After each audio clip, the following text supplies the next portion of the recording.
10 meses que un juez le quitó al total porque consideró no solamente que tenía sus 2 hijos, que los tiene que cuidar, sino un curso de, creo que es de electricidad y otro de... Organización de eventos. Filosofía era el otro. Filosofía y organización de eventos.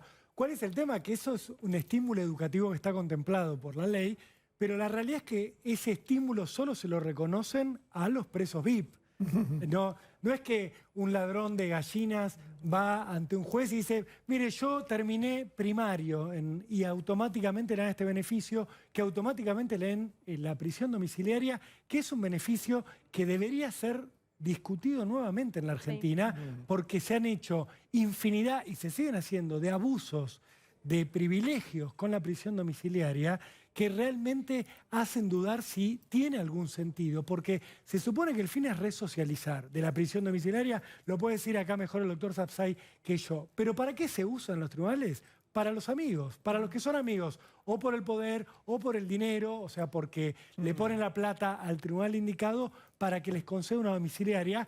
Y Vudú abreva un poco en todo esto y eso es lo que hace que tenga este beneficio que es tan injusto. Y con esto le doy paso ya al doctor Sapsay, pero quiero dejar en claro esto. Cuando a alguien le dan la prisión domiciliaria, el beneficio es doble. Por un lado, deja la cárcel. Pero por el otro, los tiempos de la condena le siguen corriendo. O sea, vos seguís con el taxímetro prendido. ¿Por qué? Porque cada día que pasás en tu casa mirando Netflix, mirándonos a nosotros por televisión, te cuenta igual que si hubieras estado en un pabellón con 10 presos acosándote y durmiendo, compartiendo el colchón Pero con otras perdón, 5 ahí yo personas. no sé si es el centro de la discusión, pero uno diría, puede ser injusta la domiciliaria o injusta, pero está bien que cuente ese día, ¿o no, doctor? Claro que está. Está mal el sistema y muy bien explicado por Rolando, esta situación absolutamente que solo favorece a algunos.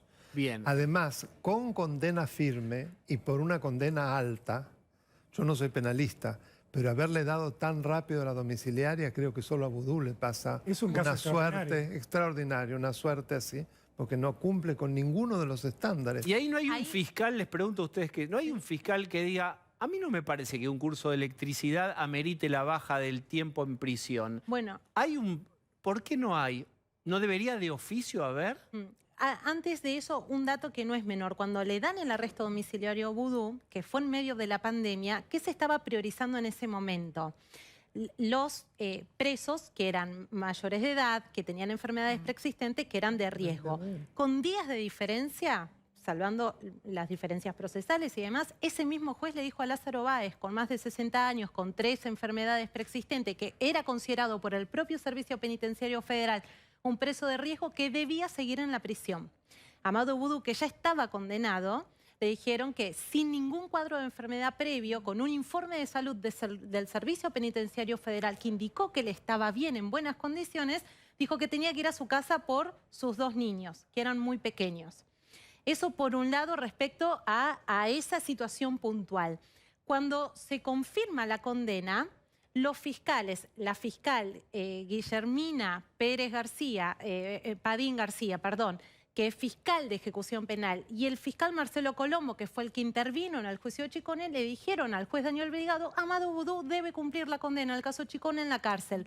Se lo pidieron en dos ocasiones, con 2 escritos puntuales. Cuando ese trámite siguió avanzando y finalmente se revoca la prisión domiciliaria a fines de diciembre, ese trámite va a la instancia siguiente. En esa instancia siguiente hubo un fiscal que no apeló esa decisión y por lo cual... ¿Qué dice, doctor Sapsay? No, que quedó firme la resolución. Pero no ¿Un apelar. fiscal puede apelar o no? ¿O No, paso? Como en la estos mano, casos paso. Está obligado a apelar. Porque es en protección del bienestar general de la población. No es algo que él puede elegir. ¿Y entonces el problema es que él ha elegido, porque evidentemente ese fiscal, que es Javier de Luca, yo no tengo problema de decir el nombre, es un amigote. Bueno, es de justicia. Como es un legítima. total, uno de los más importantes. Además fue el que cuando presentó su libro en su momento en la Rural, en la Feria del Libro, él dijo que en realidad la prisión era algo que era indebido. Sí. Porque en realidad el que delinquía era una víctima del sistema. Por lo tanto, al ponerlo preso, nuevamente se lo condenaba. Lo cual demostró que es un muy buen sociólogo, pero no fiscal, porque los fiscales están para acusar. no para ser de Durkheim. No sé si me explico. O de Foucault. No queremos Foucault de fiscal. Igual hay un elemento que es que la mujer de Vudú, o sea, la madre de los gemelos, es una persona que está en muy buena situación. No es una persona desamparada, como usted decía, montones de casos que hay de gente de otra condición social. Es una persona que está protegida y nombrada en el bloque de senadores del Frente para la Victoria, en realidad del Frente de Todos, con lo cual ella tiene una protección, con lo cual vamos a ver, y agrego un elemento. Carlos Zanini, el procurador del Tesoro, le retribuyó su pensión vitalicia a Amado Vudú. No es que no hay 400.000 pesos, ¿no? Exacto, con lo cual vamos a ver dentro de poco a un Vudú activo políticamente. El otro día vos mostrabas un video de Vudú hablando y analizando todo el Fondo Monetario. Va a ser una presencia incómoda Vudú, porque Vudú va a salir a integrar más la posición de Milagro Sala o del propio Julio De Vido contestando y pidiéndole más dureza a Alberto Fernández. Igual tiene otros procesos, está procesado por otros delitos, pero me parece que esos procesos, Lucía debe saber mucho mejor que yo, no avanzan. Amado Vudú tiene todavía en instrucción la causa por enriquecimiento ilícito, que fue la que en noviembre de 2017 lo llevó por primera vez a la cárcel, que ahí ni siquiera ha sido indagado todavía, con lo cual esta era la causa más compleja, más delicada. Lo cierto es que ahí hubo dos situaciones que se conjugaron. Por un lado, esta discusión sobre reducirle 10 meses la condena, que tampoco fue apelada, con lo cual, transcurrido el tiempo procesal correspondiente, esa reducción de 10 meses quedó firme. Y después tramitaba en paralelo este arresto domiciliario.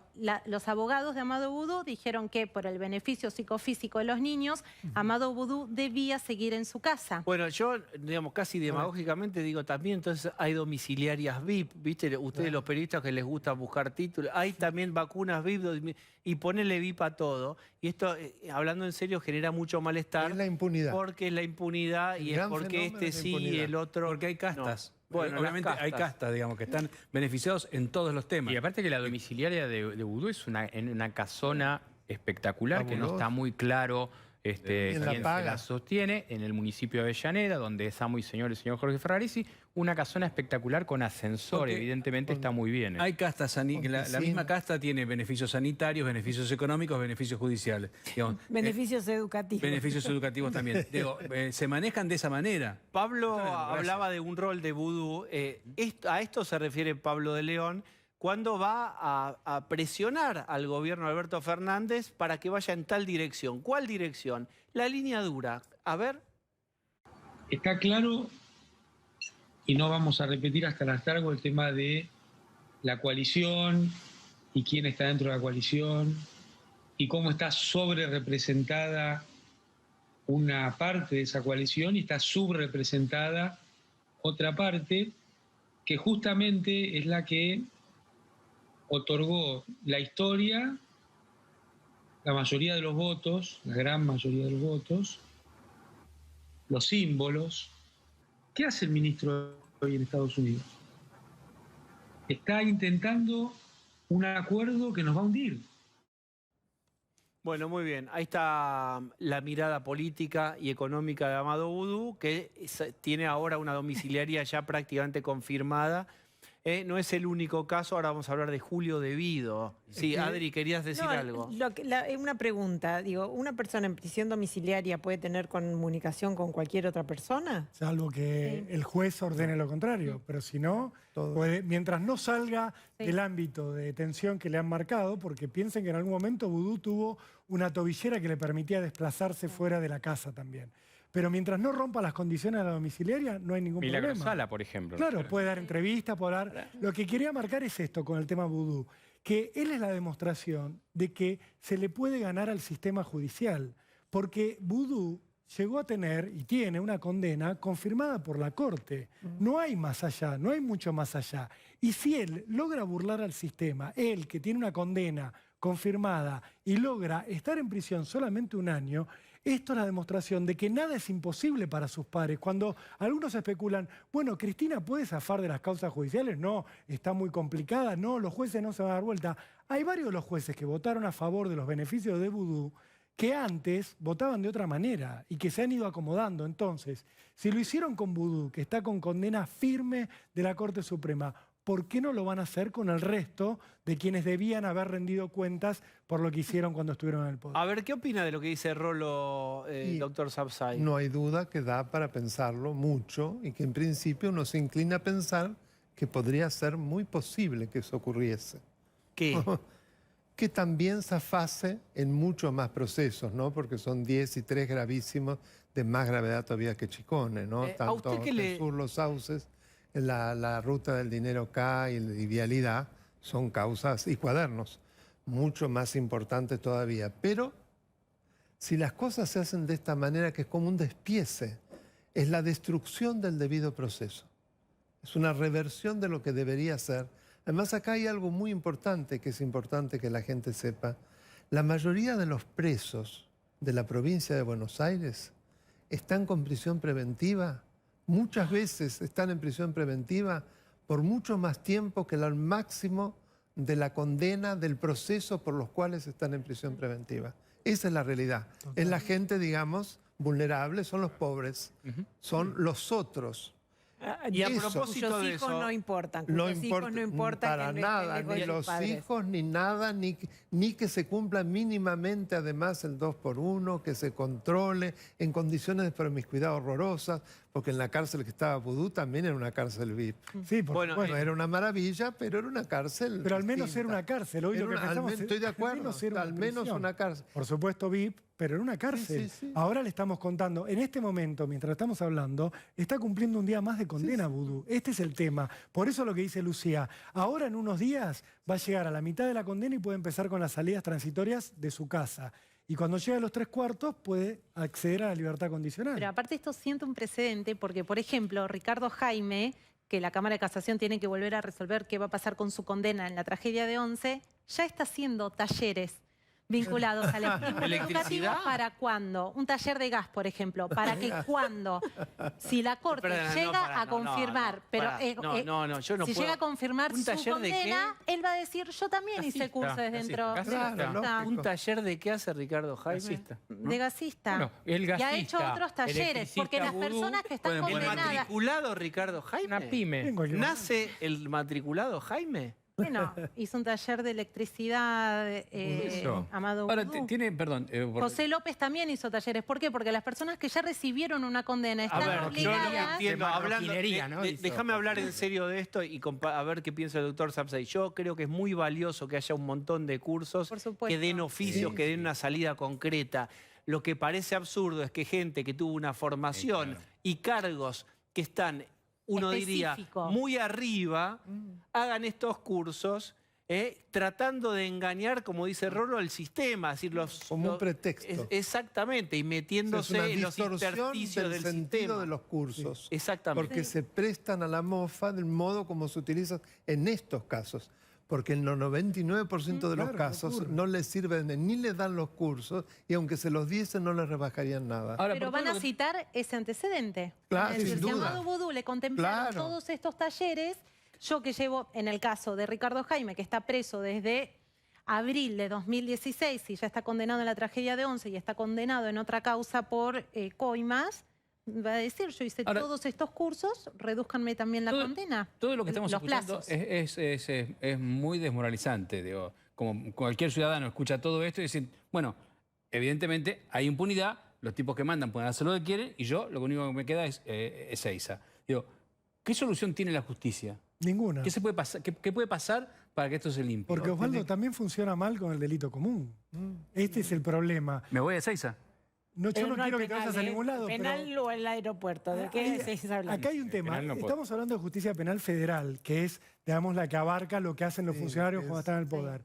Pero cuando vos te vas a la justicia penal ordinaria, la que nos preocupa desde otro lugar, desde qué pasa con el motochorro que me arrancó la cartera y mató a mi mamá, estoy dando un ejemplo concreto, también funciona mal. Por eso es que a veces, desde el discurso político, se confunde a la gente diciendo, si a vos no te gusta esto, vamos a reformar esto otro. Sí, sí. En realidad, si a vos no te gusta el motochorro, que lo liberan rápido, vamos a reformar la justicia federal, que es la que nos juzga a nosotros los funcionarios. Y hablando- Esta es la mentira que nos plantea, pero la verdad es que ¿Pero todo entonces no tiene funciona mal. solución este tema? ¿La justicia argentina no tiene solución? ¿Vos alguna vez viste un juez que pagara por sus fallos? Yo no ¿Alguna vez viste algún juez que se le reprochara que cómo le dio un estímulo educativo a Amado Boudou cuando, como bien decía Diego, tiene una instrucción vudú muy superior a la del curso de organización de eventos? Rolando, bien. Que nunca haya pasado no quiere decir que no va a pasar. ¿Tiene solución la justicia argentina? A ver, que conteste el doctor Sapsay. Yo creo que es una solución sistémica. Es decir, en la medida que la demanda social sea tan grande que se exija que haya otra justicia, que no haya impunidad, que no haya principio de desigualdad, de a poco eso se va a ir superando. El problema es que si llegamos a ese estado de cosas, es porque gran parte de la sociedad también convalidó. Sí. Porque si no es como que llegaron en un ovni, mirá lo que nos hicieron y nosotros, pobrecitos, no, vos también tenés que ver. Yo me cansé de escuchar por la calle que la gente me decía, usted está bien lo que dice, pero para Suiza, para Francia, acá es diferente. Acá el que gobierna tiene que ser una persona viva. Viva quiere decir un tramposo, un corrupto. Esto me cansé. Bueno, Cristina no dijo que ya la Entonces, absolvió la hasta historia. que no se supere esa amoralidad o esa complicidad con el delito como algo bueno en el fondo, porque para gobernar hay que delinquir, es muy difícil que esto cambie. Pero cuando eso se empieza a revertir, que creo que ha habido un giro muy importante, porque por primera vez tuvimos 9 banderazos donde la mayor parte de las reivindicaciones tenían que ver con institucionalidad. Ahí voy a volver a un tema que me gustaría compartir con el doctor Sapsay.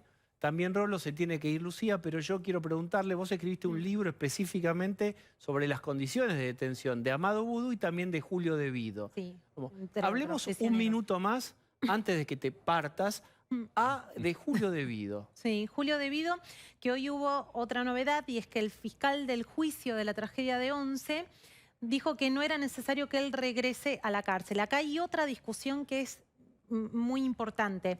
La semana pasada la Cámara de Casación confirmó la condena de 5 años y 8 meses contra Julio De Vido en la tragedia de Once. Pero esta confirmación llega después de que se pusieron en vigencia un conjunto de artículos del Código Procesal Penal que dice que una pena se va a comenzar a ejecutar hasta tanto recién cuando se pronuncie la Corte Suprema de Justicia al respecto, que no tiene plazos para hacerlo.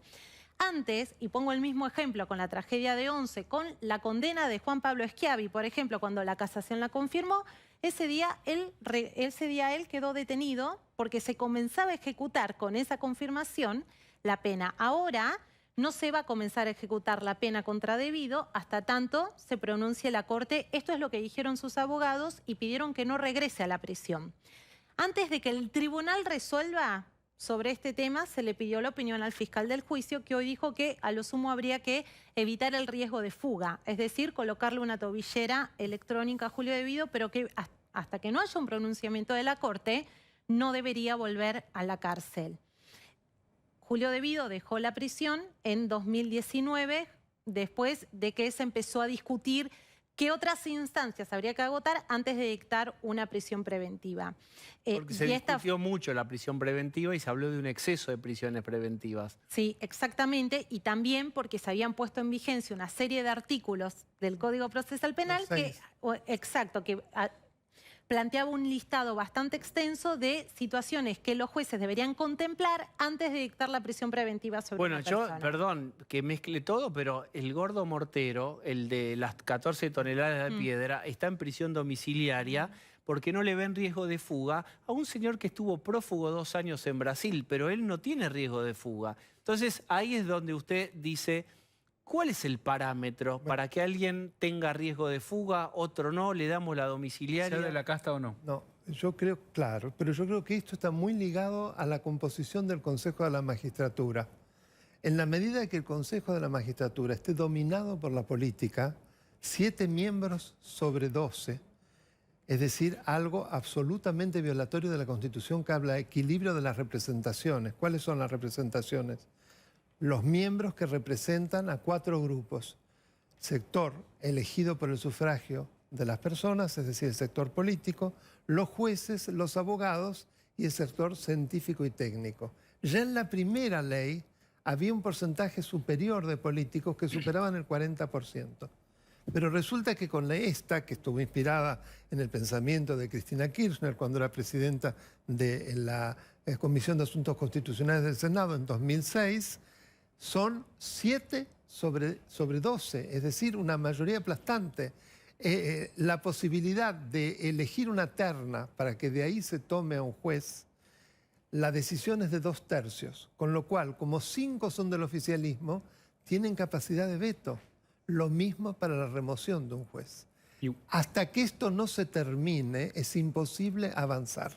Porque este es el gran secreto y lo que preguntaba Bazán, pero ¿cómo hacemos una casta? Claro, porque si tiene llegada este señor, el del mortero seguro, hay alguien ahí, un político que por ahí el juez o el fiscal le debe el lugar, o lo puede mover, o le conoce, lo puede carpetear. Vamos a decir las cosas como son.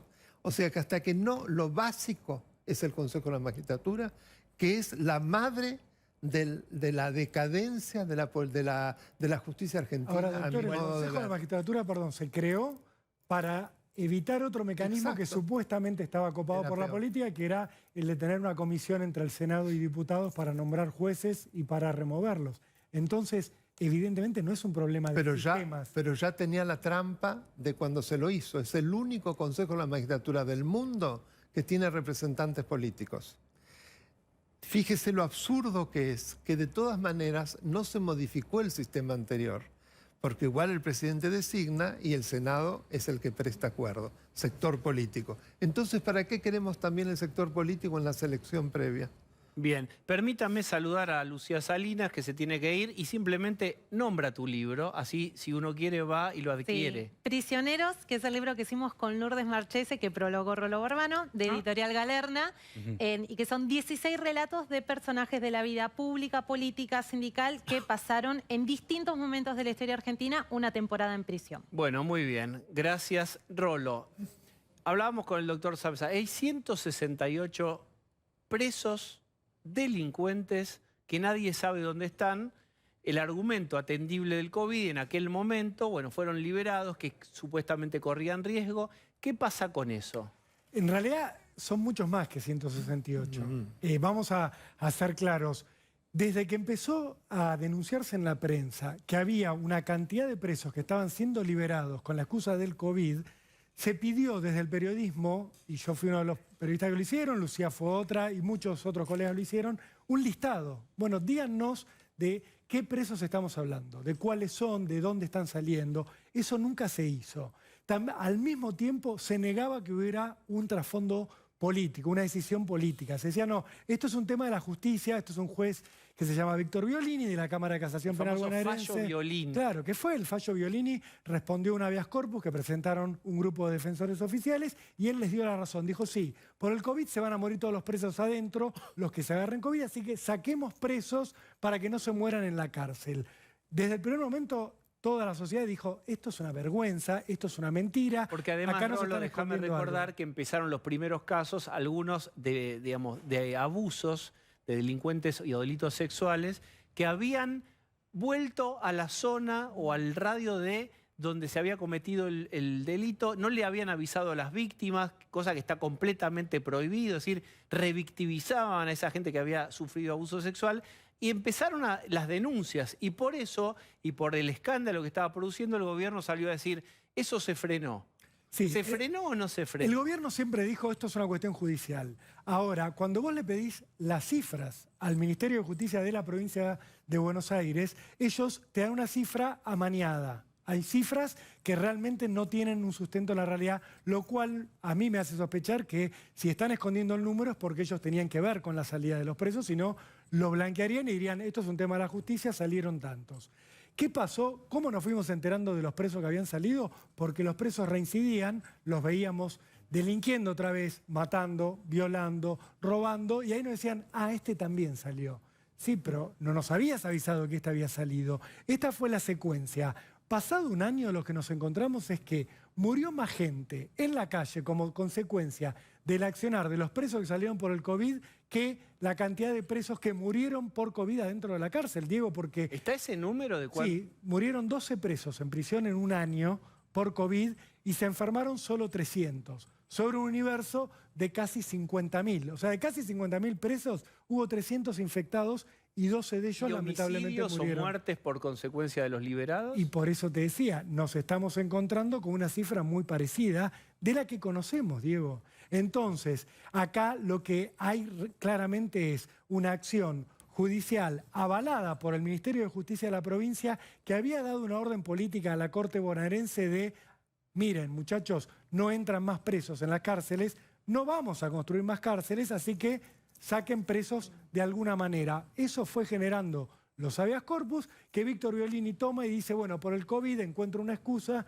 largamos a los presos en domiciliaria, o sea, le sigue corriendo el tiempo de detención, sin tobillera electrónica, porque no hay tobillera, y vaya uno a saber cómo se controlan, con la promesa de que cuando se termine el aislamiento van a volver.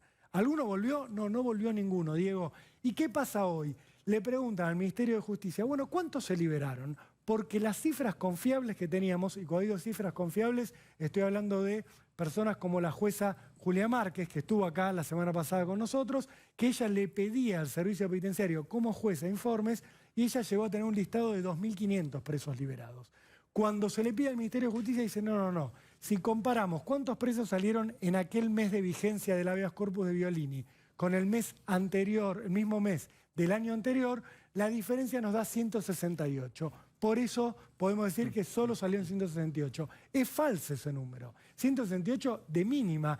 E igual te digo, de esos 168 nadie sabe dónde están. Del resto de los otros 2.500 que denunció Julia Márquez que estaban en libertad, tampoco se sabe dónde están, y los vamos encontrando a medida que la policía tristemente delinquen, y la policía a algunos de ellos los vuelve a encontrar, porque imagínate que hay muchos que vuelven a delinquir, que no es reincidencia, que vuelven a entrar al delito y no los agarra nadie, que es la gran mayoría de los delincuentes. Doctor Sapsay, una mirada sobre esto. No sé si decirlo un fenómeno, no creo que sea único en el mundo, pero bastante singular. En realidad la suelta violó todos los parámetros judiciales, empezando la actuación del juez Violini. Sí, sin duda. Porque Violini le dio categoría de habeas corpus colectivo a algo que debían ser habeas corpus individuales, porque la ley que permite la liberación exige que para cada caso se estudie individualmente.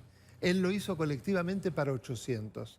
Pero además, amparándose en una reglamentación muy dudosa, decidió en un tribunal colegiado él solo. Sí. 1 por 3. O sea, es aberrante lo que hizo. Y además, las liberaciones solo pueden tener lugar por delitos de máximo 3 años de pena. Resulta que salieron violadores y asesinos con penas gravísimas también. O sea, no se respetó absolutamente nada, y si no me equivoco, ese amparo que se convirtió en colectivo fue pedido por un abogado de un ente de la provincia de Buenos Aires, que es como el de la memoria o algo así. El Comité contra la Tortura de la Comisión de la Memoria fue avalado.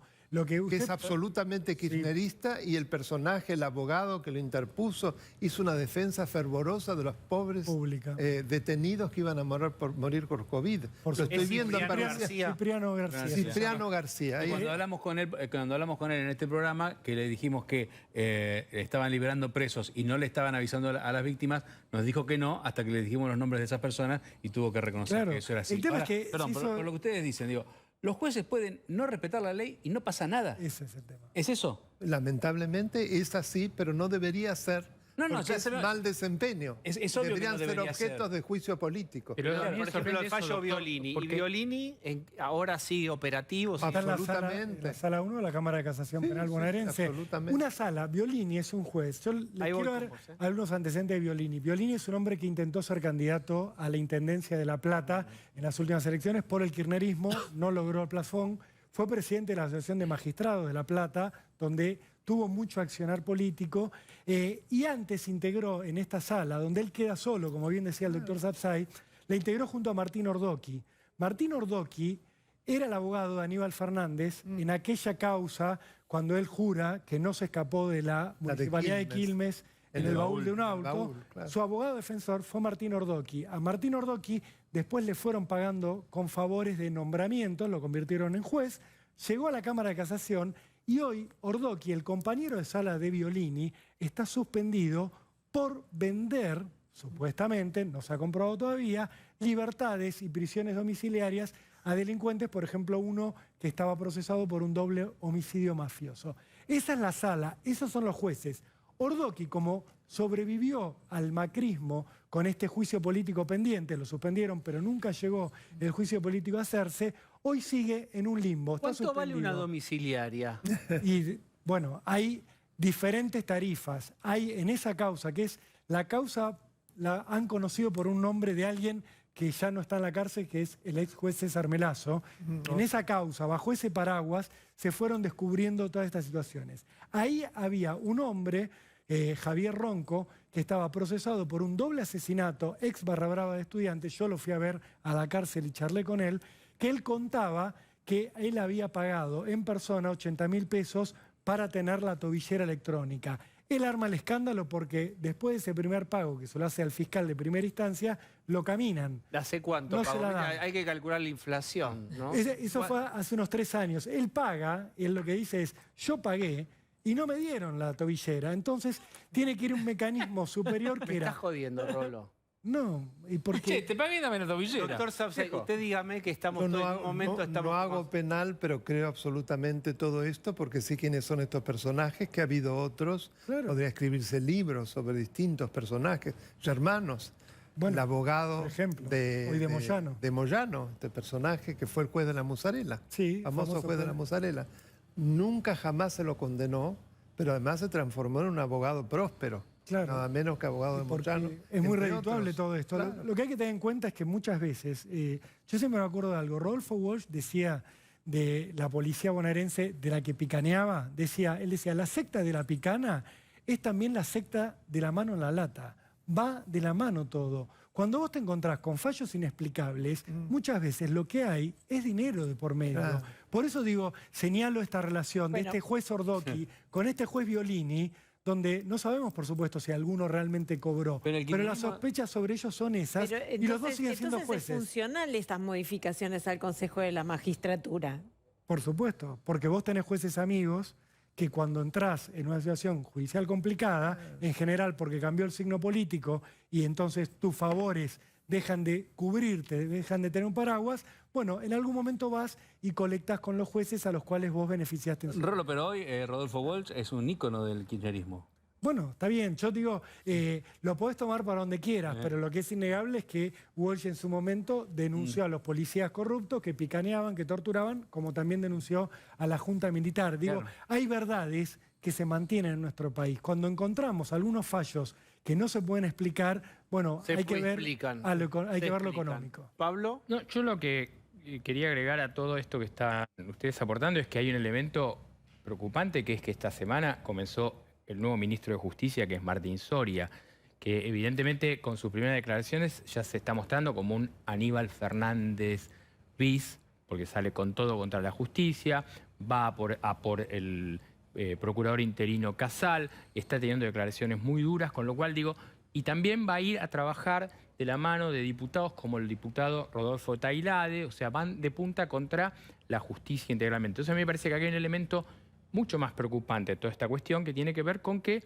desde el gobierno va a haber una ofensiva contra el Poder Judicial que va a hacer que las cosas, que los ejemplos de vudú aparezcan. O sea, o que, por todo lo que estaban contando vos, Rolo, digo, yo no puedo entender cómo el juez Violini no sufrió un juicio político, no fue sometido a un juicio político con lo que ha pasado. Entonces me parece que el elemento de la llegada de Soria al Ministerio de Justicia modifica una cuestión que era un Ministerio de Justicia con alguien cercano al presidente y con un perfil moderado, podemos decir. Por ahí lo más fuerte que salió de ahí era una reforma judicial rara, que no sabíamos bien cómo iba a terminar.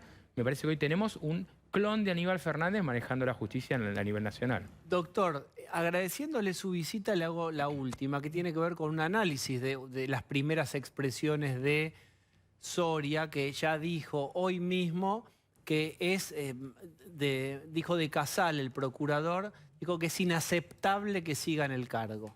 Bueno, eso es absolutamente absurdo porque Casal es el producto de la falta de acuerdo político para poder designar con 2/3 de votos del Senado, que debe dar el acuerdo, un procurador general definitivo. Eso no viene de este gobierno, eso ya viene del gobierno de Macri. Son más de 3 años que el doctor Casal es el procurador provisorio por la ley, porque es el más antiguo en esa posición y por lo tanto, como es un cargo que siempre tiene que estar titularizado, él está allí. O sea que lo inaceptable no sé qué es. Es lo que la ley manda hasta ahora. Lo inaceptable es que no se logren acuerdos políticos para que se cumpla con lo que la Constitución dice y lo provisorio se transforme en definitivo, no sacar a patadas a alguien. Bien. Ahora, yo creo que él es un hombre que es el producto de la debilidad de Cristina hoy. Como no han logrado, a pesar de que Lozardo no era la ministra de Justicia de modo de ver, era Mena, era Pietragala, Garrigós de Rébori, Guado de Pedro, el hermano de Guado de Pedro, eso era que estos son los mismos los que quedan, entonces pone una especie de Rottweiler que grita.